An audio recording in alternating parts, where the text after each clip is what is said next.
नमस्कार, मैं राकेश वर्मा आप सभी का स्वागत करता हूं आपके अपने परिवार एसएन गुरुकुल पर। बिहार में जब से बीपीएससी आयोग के द्वारा शिक्षकों की भर्ती हुई है, तब से लेकर के अब तक सोशल मीडिया के ऊपर कई सारे अफवाह फैलाए गए। शिक्षा विभाग, बीपीएससी आयोग कई दफ़ा उसे खंडित करते रही है, साथ ही अफवाह फैलाने वालों पर कार्रवाई भरा पत्र भी जारी करते रही है। अफवाह फैलाने वालों पर नकेल कसने, उन पर लगाम लगाने के लिए कई सारे दिशा निर्देश भी निर्गत किए जा चुके हैं, लेकिन अब तक अफवाहें फैलाई जा रही हैं और बीपीएससी टीआरई 1 टीआरई 2 से बहाल शिक्षक शिक्षिकाओं के मन मस्तिष्क में खौफ भरा जा रहा है। सारे शिक्षक शिक्षिकाएं उस स्तर तक जानकारियां प्राप्त नहीं कर पाते हैं, उस स्तर तक वे समझ नहीं पाते हैं और इसमें ख़ास तौर पर जो महिला शिक्षिकाएं हैं वे अपडेट नहीं होते हैं और जब सोशल मीडिया के माध्यम से उन तक इस प्रकार की खबरें पहुंचती हैं तो वे डर जाते हैं, सहम जाते हैं। साथ ही वैसे शिक्षक शिक्षिकाएं जिनके परिवार परिजन, जिनके माता पिता या अन्य अभिभावक जो कम पढ़े लिखे हैं या जो कम समझ रखते हैं, विभागीय ज्ञान उनके पास कम है, विभाग के से निकली सूचनाओं के बारे में जानकारियाँ कम है, विभाग और सरकार के दिशा निर्देशों के बारे में जानकारियाँ कम है और उनके पास इस प्रकार की जब खबरें पहुंचती हैं तो वे काफ़ी आशंकित हो जाते हैं।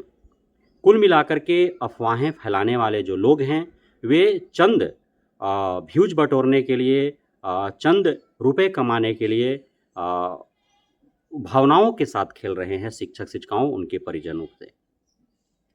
अभी जो सबसे बड़ा जो झूठ फैलाया जा रहा है सोशल मीडिया के ऊपर वह यह है कि टीआरई 1 और 2 रद्द हो जाएंगे। टीआरई 1 और 2 रद्द के कगार पर हैं और इस प्रकार की खबरें जो फैलाई जा रही हैं वह न्यूज़ चैनल के एक विश्वसनीय और ओहदे दर्जे के रिपोर्टर जिनके हवाले से बारंबार शिक्षा विभाग से जुड़ी हुई खबरें हम तक आप तक पहुंचती हैं, उनके द्वारा जो ट्वीट किया जाता है, उनके द्वारा जो पोस्ट किए जाते हैं और कई बार विश्वसनीय होते हैं, कई बार कुछ जो है सूचनाएं वो फेलवर भी होते हैं। अब उनके नाम से एक पोस्ट वायरल हो रहा है। हालांकि उन्होंने इस वायरल पोस्ट को खंडन कर दिया है कि उनके द्वारा इस प्रकार की पोस्ट नहीं लिखे गए। साथ ही उनके द्वारा जो भी पोस्ट लिखे जाते हैं उसमें वर्तनी की शुद्धता होती है, उसमें वाक्य पूर्ण होते हैं, लेकिन जो पोस्ट वायरल हो रहे हैं अभी इसमें वर्तनी की काफ़ी अत्यधिक अशुद्धियाँ हैं, साथ ही वाक्य पूर्ण नहीं है। लिखने का जो उनका स्टाइल है और यह जो वायरल पोस्ट है इसका स्टाइल है, दोनों में आकाश ज़मीन का अंतर है। तो साफ साफ यह प्रतीत हो रहा है कि उनके द्वारा यह पोस्ट नहीं लिखे गए हैं, यह कोई असामाजिक तत्व के द्वारा शिक्षक शिक्षिकाओं, उनके परिजनों के भावनाओं के साथ खेलने के उद्देश्य से पोस्ट वायरल करवाया जा रहा है। और यह जो पोस्ट वायरल किए जा रहे हैं वो कई ट्विटर हैंडल पर, फेसबुक हैंडल पर, यूट्यूब हैंडल पर जो विश्वसनीय खबरें लाते हैं, प्रसारित करते हैं, जो शिक्षा जगत से जुड़ी हुई खबरों को दिखाते हैं, उनके द्वारा भी वायरल किया जा रहा है। यह सबसे आश्चर्य की बात है। यह जो वायरल पोस्ट है या ट्वीट है, इसको बार बार पोस्ट किया जा रहा है, रिट्वीट किया जा रहा है, रिपोस्ट किया जा रहा है और काफ़ी अधिक लोगों तक यह पहुंच भी चुका है। इस वजह से चूँकि शिक्षक शिक्षिकाओं के मन मस्तिष्क में जो खौफ है, उनके परिजनों के मन मस्तिष्क में जो खौफ है, उसका हम खंडन कर सके अपने इस चैनल के माध्यम से। इस हेतु मैंने यह वीडियो बनाने का प्रण लिया है और आप सभी के सामने उपस्थित हैं। उस पोस्ट में लिखा हुआ है कि जो पंचायती राज 50% आरक्षण जो नियम है, चूँकि बीपीएससी आयोग के माध्यम से अब शिक्षकों की भर्ती हो रही है, इस वजह से वह जो आरक्षण का नियम है जिसके तहत महिलाओं को आरक्षण दिए जा रहे हैं, तो वो असंवैधानिक घोषित किया जा सकता है। और जो गैड है अर्थात बिहार का सामान्य प्रशासनिक विभाग जो है, उसके द्वारा जो 2016 में महिला आरक्षण को लेकर के जो नियम बनाए गए हैं उसके अनुरूप नहीं है। और सामान्य प्रशासन विभाग जो है वह शिक्षा विभाग और बीपीएससी आयोग को टीआरई 1-2 में भी जो महिलाओं का आरक्षण का जो नियम नीति तय किए गए हैं कि क्षैतिज होना चाहिए या फिर ऊर्ध्वाधर होना चाहिए, उसको लेकर के भी असमंजस है। उसमें यह भी दर्शाया गया है कि पुरुष अभ्यर्थी के द्वारा जो है कोर्ट का दरवाज़ा भी खटखटाया गया है।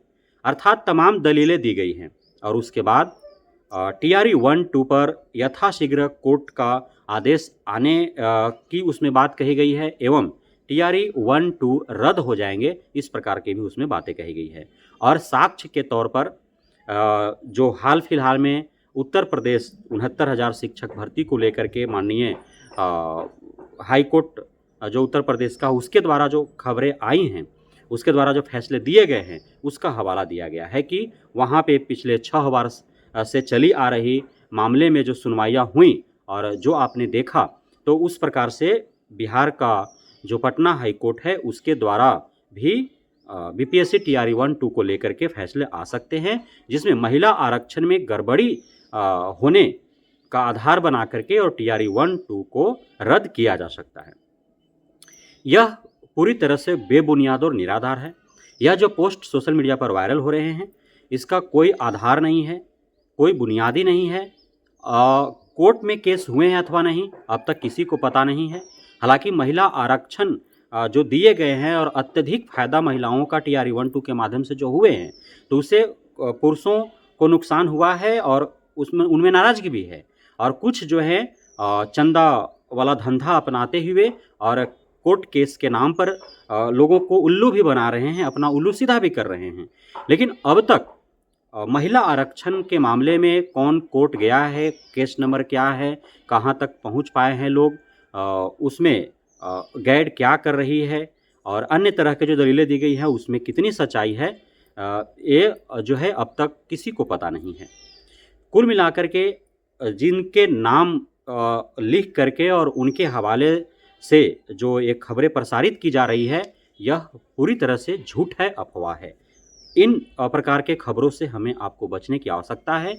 और मैं जैसा कि बारंबार कहते आया हूं कि टीआरई 1-2 किसी भी हालात, किसी भी परिस्थिति में रद्द नहीं होने जा रहा है।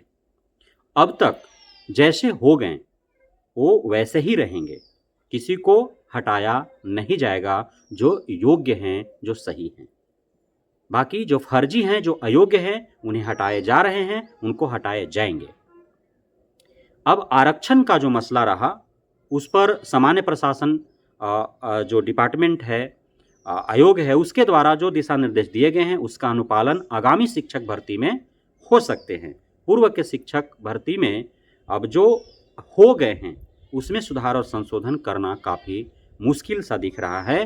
तो जो लग गए हैं, जो सही हैं, योग्य हैं, सिर्फ आरक्षण अत्यधिक होने के कारण उनको नौकरी मिल गया है, तो उसको लेकर के अब कुछ भी होने वाला नहीं है।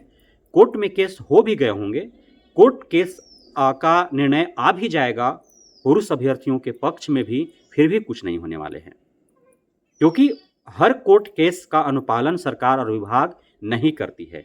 आप एनआईएस टीलेट के मामले में देखा, वो जो बहाल हो गए, जो बीएड वाले बहाल हो गए, कहाँ किसी को हटाया गया एनआईएस टीलेट वालों को, बीएड वालों को? वो तो क्षमता परीक्षा दे करके अब राज्यकर्मी बनने की कगार पर है। 69,000 शिक्षक भर्ती में ही देख लीजिए, अभी तक कहाँ वहाँ पे अनुपालन हुआ, फैसले तो आ गए हैं। ऐसे कई उदाहरण हैं। तो इसलिए अभी घबराने की आवश्यकता नहीं है। इस प्रकार की जो खबरें चलाई जा रही हैं, बताई जा रही हैं, बारंबार टीआरई 1-2 रद्द करने की जो बातें कही जा रही है, यह निकट भविष्य में अभी कुछ भी होते नहीं दिख रहा है। लेकिन इतना ध्यान रहे कि जो फर्जी और अयोग्य हैं वे हर हाल में बाहर होंगे ही होंगे, जो सही हैं, योग्य हैं, वो बने रहेंगे, किसी भी परिस्थिति में बाहर नहीं होने वाले हैं। बहुत बहुत धन्यवाद आप सभी साथियों का हमारे साथ जुड़े रहने के लिए, बने रहने के लिए, इतना प्यार देने के लिए, भरोसा बनाए रखने के लिए।